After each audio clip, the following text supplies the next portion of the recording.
اكتشفت اني ما حاولتش مش عشان خايف، عشان في الحقيقه اني مغرور. وهقول لك ليه. زمان كان نفسي ابقى كاتب، كنت بكتب قصه قصيره وكان نفسي ابقى كاتب مشهور، بس ما حاولتش ابقى كاتب. انا كان نفسي ابقى كاتب وكان نفسي ابقى مذيع راديو، وما حاولتش اعمل ده ولا ده. واكتشفت اني ما حاولتش مش عشان خايف، عشان في الحقيقه اني مغرور. وهقول لك ليه. مغرور عشان انا مش خايف ابقى كاتب، مش خايف احاول ابقى كاتب وافشل في اني اكون كاتب. خايف افشل قدام الناس، خايف احط نفسي في حته التقييم دي واعرض اللي بكتبه على دار نشر فتقول لي لا، فاللي حواليا يشوفوني وانا بترفض من دار نشر وانها بترفض تطبعني. الايجو بتاعي مش سامح لي ان انا اترفض قدام الناس. كذلك في وظائف او شغل كنت عايز اقدم عليه ومش عايز اقدم واترفض، عشان مش عشان الرفض، عشان اترفض قدام الناس وانا مش عايز اترفض قدام الناس. ده غرور غير مبرر. يعني مثلا في حاله الكاتب، هي حاجه يمكن 90% من البشر ما بتعرفش تعملها. فتخيل حاجه محتاجه موهبه ومحتاجه تطور ومحتاجه ممارسه ومحتاجه شغل، وانت عايز من اول محاولاتك ما تترفضش. شايف انك اكبر من انك تترفض او تفشل فيها وانت لسه بتبتدي. مش بتكلم في الكتابه، مش بتكلم على حتى في موضوع مذيع الراديو ولا في اي موضوع، هي في كل الحاجات.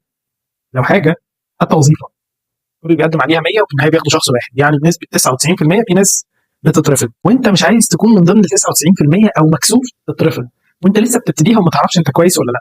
ده ايه غير غرور، وغرور غير مبرر.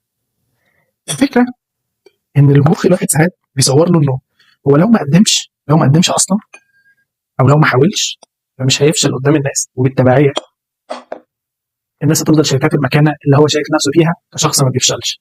حين انه اولا الناس مش قاعده في مسرح تتفرج على حياتك وتقيم وتسقف. التصور ده تصور مغرور. انت مش مهم لدرجه ان الناس قاعده على مسرح قاعدين كده بيحجزوا تيكتس وبيتفرجوا على حياتك. ثانيا انت لو ما فشلتش قدامهم مش معناه انك نجحت او بقيت الشخص الذي لا يفشل، الشخص اللي ما بيترفضش.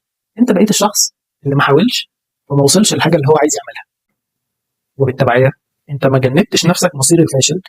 انت في خانه الصفر. نفس الايجو هو اللي بيمنع الشخص انه يتشاف في المراحل البسيطه اللي هي البدايات والنص، المراحل اللي هي اللي ملخبطه، لو انت لسه ما نجحتش.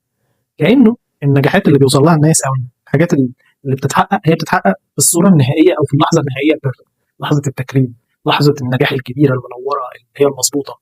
كأن الحاجات دي كلها ما بيسبقهاش مراحل طويله قوي من الفشل ومن الاحباط ومن الكركبه ومن البدايات الوحشه ومن الغلطات.